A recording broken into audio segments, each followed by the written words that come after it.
In a mere span of 47 days, 37.6 million ounces of physical silver didn't just move, it vanished.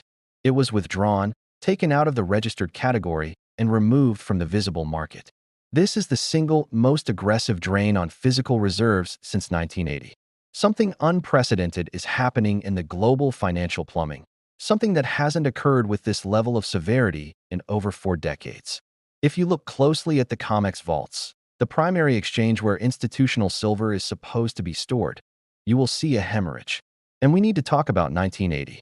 That was the year silver exploded to $49 an ounce, a price point that nearly incinerated the futures market. But today, the warning signs are flashing even brighter. Fast forward to February 14th, 2025, a date that will likely go down in economic history books. On that day, 4 of the largest banks in South Korea, institutions that underpin the Asian industrial tech sector, completely ceased the sale of physical silver bars to the public. They didn't pause sales for maintenance. They didn't say come back next week. They stopped indefinitely. This is not an isolated incident. Across the globe, the walls are closing in. We are seeing reports that China has effectively blocked retail citizens from accessing physical precious metals, hoarding it instead for state reserves. Russia has been banned from London trading floors. And amidst this geopolitical chaos, a financial anomaly has emerged that technically shouldn't exist in a healthy market: backwardation. In plain English, the spot price of silver, the cost to buy metal right now, is trading higher than the futures price, the cost to buy a promise of silver later. This breaks the laws of standard economics. Usually, futures are more expensive because you have to pay for storage and insurance over time. When the price today is higher than the price tomorrow, it screams one thing: panic. It means the market does not trust that the silver will be there tomorrow. Buyers are willing to pay a premium to get the metal in their hands immediately. This is not a standard bull market. This isn't about the price simply ticking upward. We are witnessing stage 3 of a recurring 4-stage historical cycle. It is a pattern as old as currency itself. And when we inevitably cross the threshold into stage 4, the price on the screen will become irrelevant. Because at that point, it won't matter how much cash you have. You simply will not be able to source the metal. 3 times in modern history, this exact sequence has played out. 3 times, a small minority who understood the pattern built generational dynasties. And 3 times, the majority stood frozen, watching their purchasing power evaporate, wondering how they missed the signs. By the time this video ends, you will have a crystal clear understanding of this pattern. You will see exactly where we stand on the timeline today, why the fundamentals make this squeeze different from anything before, and what we must learn from the $17 billion collapse of the Hunt brothers. To navigate what is coming, you have to understand the map. The destruction of a currency and the rise of real assets always follows a brutally simple 4-stage script. Stage 1 is establishment. This is the era of stability. A commodity is recognized as money. Governments back their paper currency with it. For the United States, this was the era where every coin, dimes, quarters, half dollars, was 90% silver until 1964. You could walk into a bank with a paper certificate and exchange it for physical metal. The system is trusted. It is predictable. It works. Stage 2 is manipulation. This is where the trouble begins. Bankers and governments realize that physical metal is heavy, expensive to store, and limited in quantity. Paper, however, is infinite. So, they create paper claims on the metal. They issue certificates, futures contracts, and derivatives. Suddenly, 1 ounce of real silver in a vault supports 10 paper contracts, then 50, then 100. It is the fractional reserve banking model applied to commodities. This suppresses the price. Why? Because the supply looks infinite. If you flood the market with paper promises of silver, the algorithm thinks there is plenty of silver, so the price drops. But the physical metal isn't actually there. It's an illusion of plenty. Stage 3 is the squeeze. This is where we are living right now. The illusion begins to fracture. Demand for the physical metal grows, either through industrial necessity or monetary fear. Investors start asking for delivery. They don't want the paper contract. They want the bar. Suddenly, the vaults begin to drain. The market participants realize simultaneously that there are more claims than there are ounces. This triggers a run on the bank. Premiums skyrocket. The spot price disconnects from the paper price. It is the moment of realization. Stage 4 is the break. This is the finale. The paper market mathematically collapses. Exchanges halt trading because they cannot fulfill deliveries. People holding paper contracts are forced to settle for cash that is rapidly losing value, while the price of physical metal goes parabolic. In stage 4, there is no market price. There is only the price you can negotiate if you can find someone willing to sell. The paper market goes to zero relevance. The physical owners win everything. We have seen this movie before, most dramatically in 1980. To understand the future, we have to look at Nelson Bunker Hunt and William Herbert Hunt. These weren't day traders. They were Texas oil billionaires. In 1979, they looked at the global economy and saw the same cracks we see today. Inflation was raging at 13%. Nixon had severed the gold tie in 1971. The Hunts concluded that the dollar was dying and that silver was the only undervalued asset left. So they bought. They didn't just buy a little. They accumulated a position of nearly 200 million ounces. Half was physical metal and half was futures contracts. Their thesis was simple. Paper money is trash, silver is real. And they were right. In January 1979, silver was trading at $6 an ounce. By September, it was $10. By December, it hit $30. And on January 17, 1980, it touched $49.45. That is a 724% return in 12 months. The Hunt brothers were, on paper, the richest men in America. But here's the twist. Wall Street was terrified. The Hunts weren't playing the game by Wall Street's rules. They were taking delivery. They were using the futures market to drain the physical supply. The COMEX, commodity exchange, realized that if the Hunts kept demanding the actual metal, the exchange would default. The vault didn't have enough silver. So, the establishment did what they always do when they are losing. They changed the rules in the middle of the game. On January 7, 1980, the exchange implemented Silver Rule 7. This rule stated that traders could no longer open new long positions, buying. They could only sell. Imagine a stock market where you are legally forbidden from buying, only selling. It was a mechanism designed to crush the price. But the price kept climbing. So, on January 21st, the exchange raised margin requirements to insane levels. It suddenly cost massive amounts of capital just to hold a position. The Hunts were over-leveraged. They couldn't meet the margin calls. They were forced to sell. The market panic ensued. On March 27, 1980, known as Silver Thursday, the price collapsed from $21 to $10. The Hunts lost billions. They went bankrupt. The system survived by crushing them. However, there is a hidden lesson here that most people miss. The Hunts lost because they played with paper and leverage. But the people who had bought physical silver at $6 or $10 and just sat on it, they didn't lose. Even after the crash, silver settled at $10. That was still nearly double or triple the entry price from a year prior. The system can change the rules on paper contracts. They can change margin requirements. They can change trading hours. But they cannot change the rules on a physical ounce of silver that sits in your private safe. That is the difference between speculating and owning. Critics will say, that was 1980. Times have changed. They are right. It is much worse now.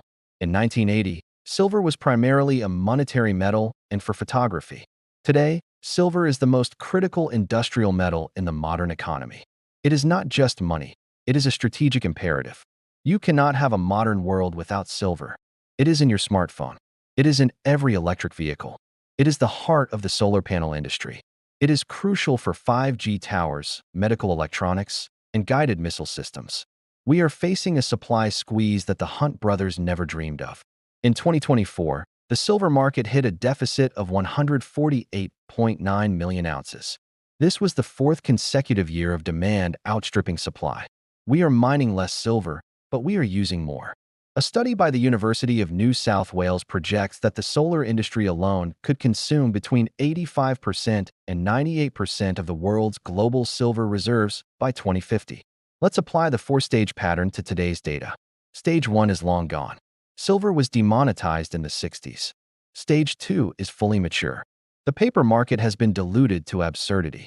For every ounce of physical silver in the COMEX vaults, there are hundreds of paper claims. The ETF market, like SLV, is filled with fine print saying they can settle your shares in cash if the metal isn't available. We are deep in stage 3. Look at the numbers. On October 1st, 2024, the COMEX registered inventory stood at 80 million ounces. By December 3rd, 2025, it had plummeted to 43 million. That is a collapse in inventory.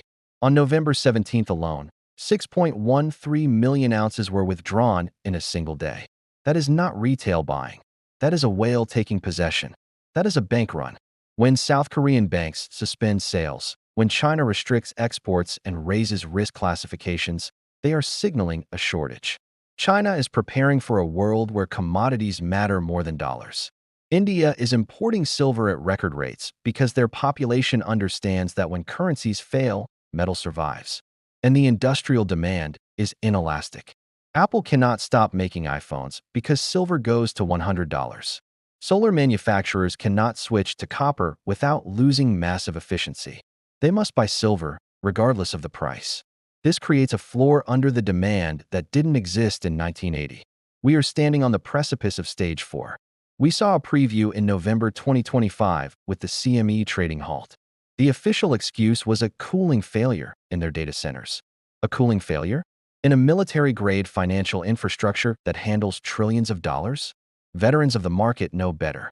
When exchanges halt trading during a price spike, it usually means a major player is on the wrong side of the trade and the system is protecting them. The COMEX has two choices moving forward. Choice A. They repeat the 1980 playbook. They change the rules, raise margins, and try to force a liquidation. Choice B. They lose control and the price goes parabolic. The problem with Choice A is that the players are different. In 1980, they were fighting two brothers from Texas. Today, the buyers are sovereign nations. It is the BRICS alliance. It is the industrial complex of Asia. You cannot simply change the rules on China or the global solar industry without breaking international trade. So what does stage 4 look like? It looks like a bifurcated market. The spot price on your computer screen might say $60. But if you call a dealer to buy a coin, they will tell you the price is $100. And that's if they have any. Eventually, the paper market will likely freeze. Contracts will be cash settled violently. You bought a silver contract thinking you own metal? Here is a check for the closing price. Good luck finding real metal with that deprecating cash. Meanwhile, the physical price discovers its true value, completely untethered from the manipulated paper derivatives. This is not speculation.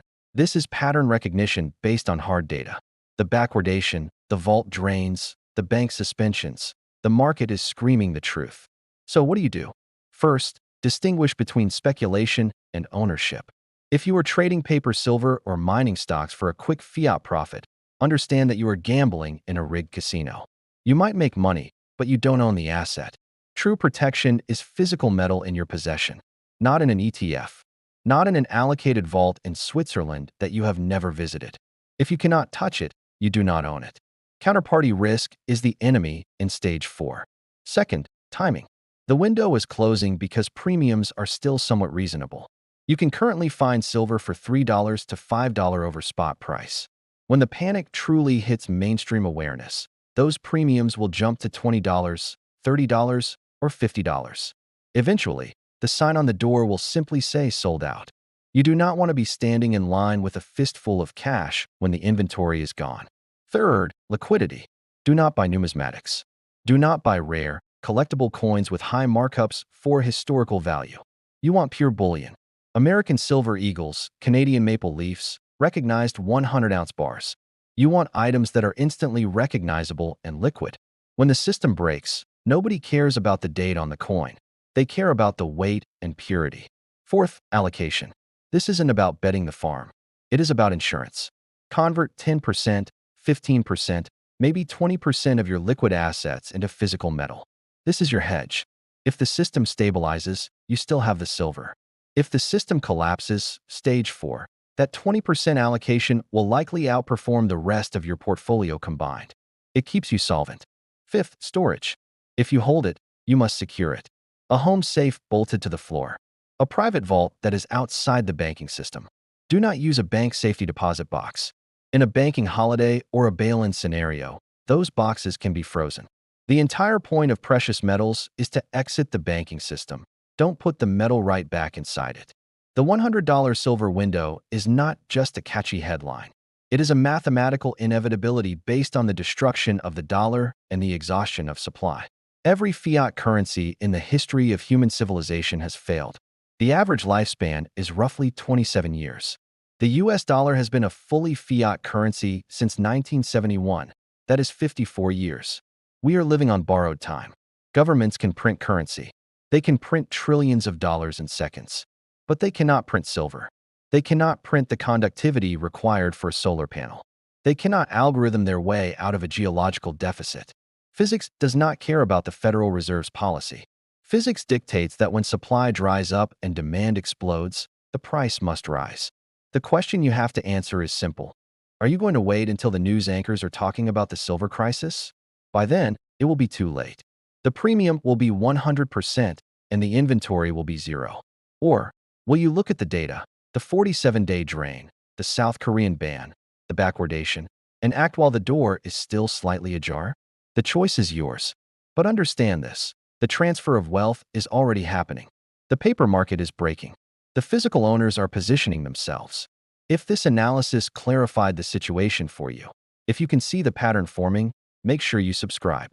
Because the silver shortage is just the first domino.